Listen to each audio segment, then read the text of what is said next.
Hey guys, today we are looking at Folsom Prison Blues by Johnny Cash. So we're going to go through the strumming pattern, the order of the chords, and the solo as well. So let's jump right into it. The little intro is kind of like a blues turnaround. So we're starting, think of it as notes that belong to the B7 chord. We're going to be on string 5 fret 2, 3 picks on that, string 4 fret 1, 2 picks on that, and then back to string 5 fret 2 and string 6 fret 2 with a bend. We bend it and then let it come back to the F sharp, and that sets us up for that for the E major chord.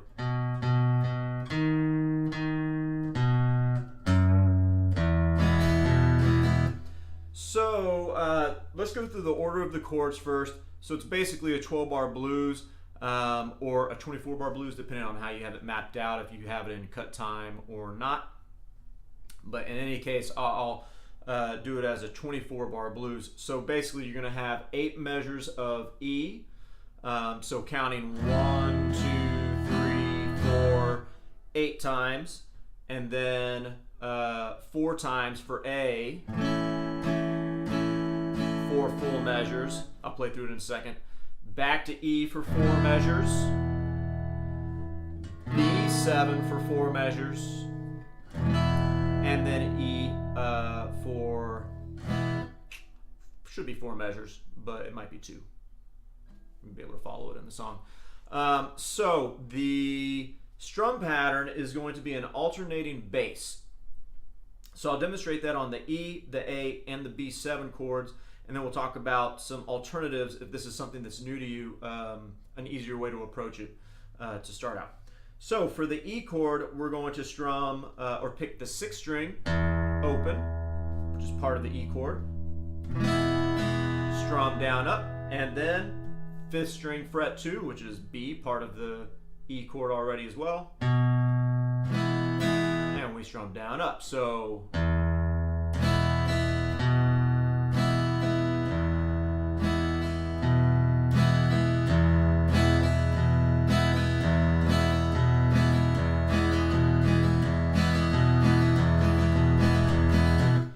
a nice way to build up speed. You know, work this with a metronome. I'll give you some other hints about how to think about that right hand. But first, on the A chord, it's going to be string 5 open, strum the chord down up, string 6 open, strum the chord down up.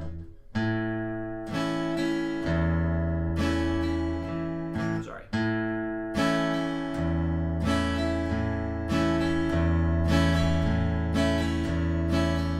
So on and so forth. And for the B7 chord, we're going to have a note outside of the fingering that we have on for the B7, where we actually have to bounce our middle finger from string 5 to string 6. So put our B7 chord on. It's going to be string 5 fret 2, strum, and then move your middle finger to string 6 fret 2. That's your second bass note, and then move it back to string 5.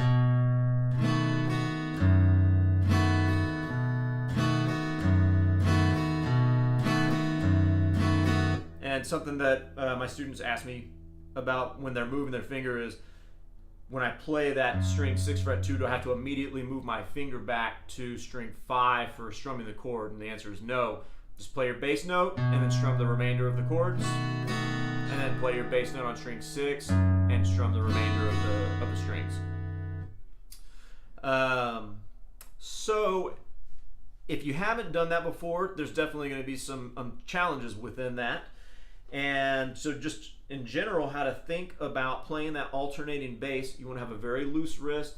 So you may have heard people talk about shaking the water off of the hand. It's a very useful analogy for how you want your hand and arm and fingers to feel when you're playing this.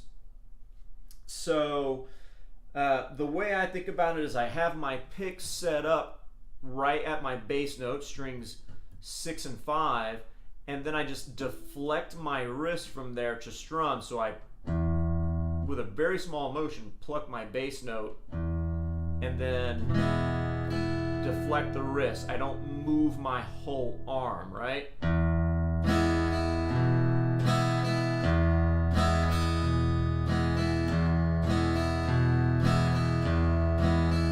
Not this.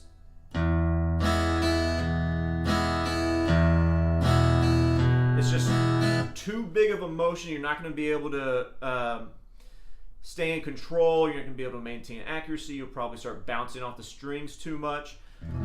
So set up the pick right around the bass notes. Stay very close to the guitar.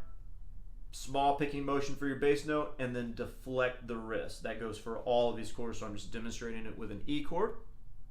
Now, if you haven't done it before, there are some alternatives here. So you could just play one bass note for each chord instead of alternating bass notes. So just string 6 for the E chord, which is totally fine. There's nothing wrong with that. It's going to sound good. And then just string 5 for the A chord.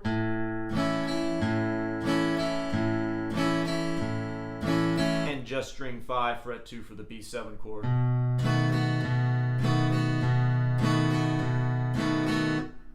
If that feels like too much, then you can also just do quarter notes, just bass note and a down strum. And leave the up strum out. And even if that feels easy, that might be a good way to approach it initially, to figure out physically how you're going to control your right hand and understand how you need it to approach the strings, the guitar, all that stuff. Get your transitions working and whatnot. So when he starts singing, it is going to be, I'll count these measures off. So like I said, 8 measures of E, 4 measures of A, 4 measures of E, 4 measures of B7, and then I'll play 4 measures of E. It may be 2. I can't remember. All right, here we go. So measure 1 of E. Measure 2. Measure 3. 4. 5. 6. 7. 8. A for 4 measures. 2. 3,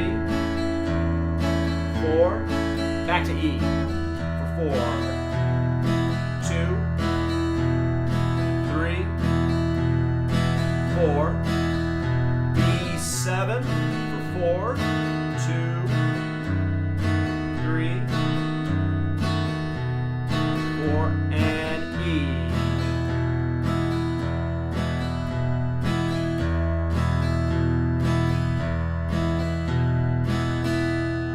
That's pretty much it, guys. So it's all about control of the right hand, accuracy on those bass notes, feeling nice, loose, and relaxed, and building up speed little by little. Work with a metronome. That will help a lot, so you can just move incrementally. You can shift up your speed up little by little instead of just trying to do it on your own. We don't really hear those differences, those 3 to 5 beat per minute increases. We don't hear that as well as we could with the metronome. Now, with the solo, I'm just going to go through this slowly once, and you guys can replay it as much as you need to. String 2, fret 8 with finger 2, hammer onto fret 9 with finger 3. And then string 1, fret 7, and string 1, fret 10. So the rhythm and the order of those notes, those are the 4 notes we're going to use, but it's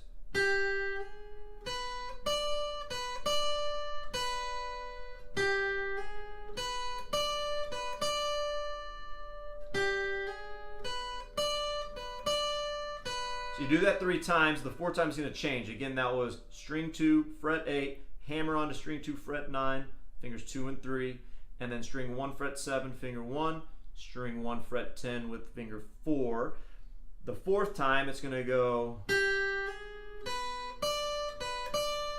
fret 7, 4, and open. So all together.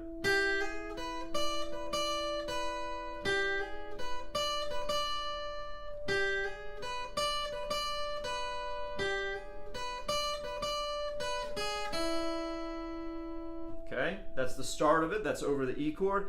And then for the A, we just get a bunch of little either chords, full chord voicings, or triads of just A chords. And it works out really nice. He also happens to catch the open E and B strings, which I'll show here in a second.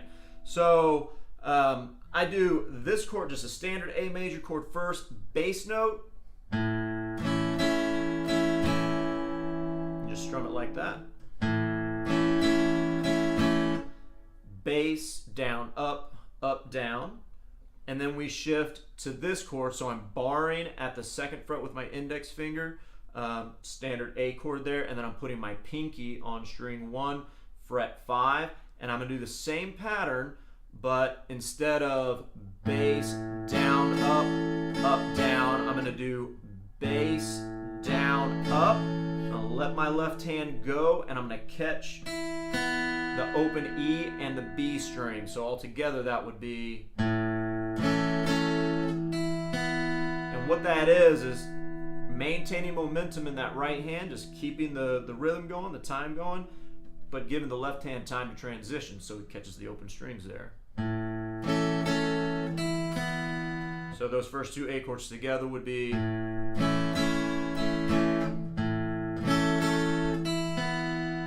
okay, then we shift here to string 3, fret 6, and then a bar with finger 1 on strings 2 and 1, fret 5. And we're going to play the 3rd string first, just like we did here with the bass notes. So 3rd string first, strum down, up, and then the open E and B strings again. So let me put all of that together now.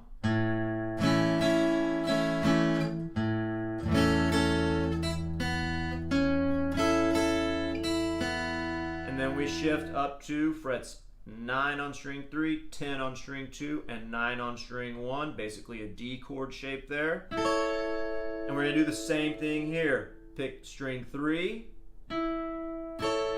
strum the little triad down, up. We're just playing 3 strings on those last 2 chords there. And then open E, B. So the whole A section there put together, or the A chord section put together.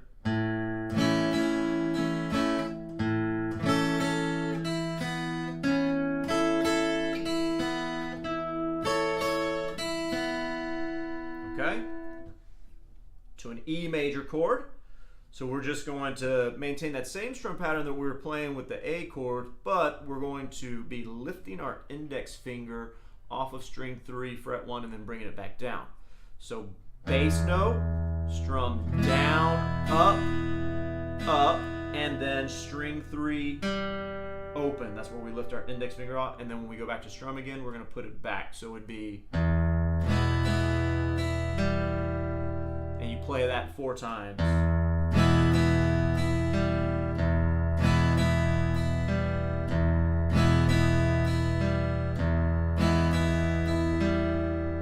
Then we get to the B7 chord, same strum pattern. We're just going to hang out on the B7 chord, bass note, down, up, down, bass note, down, up, down, and then string 5, fret 2 twice, string 5, fret 1, and then string 6, fret 2 with a bend, down to the open E, maybe back to the E major chord. All right, through the solo all together. I'll just play it nice and slow for you.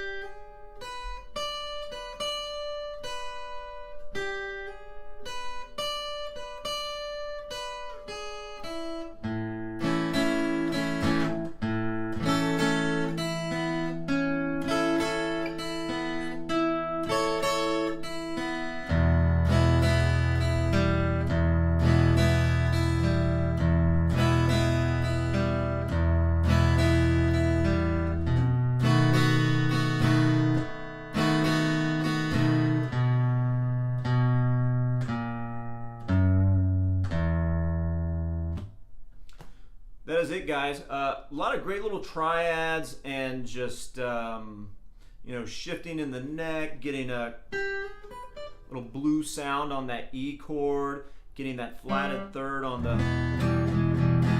that E major chord. Some cool little things happening here, and if you can get it up to speed, it's a pretty cool, impressive little thing to play. So have fun. If you have any questions, send me a message. Take your time with the strum pattern, take your time with the solo, learn it, you know, piece by piece, and think about what's happening physically and mechanically. Walk yourself through that stuff.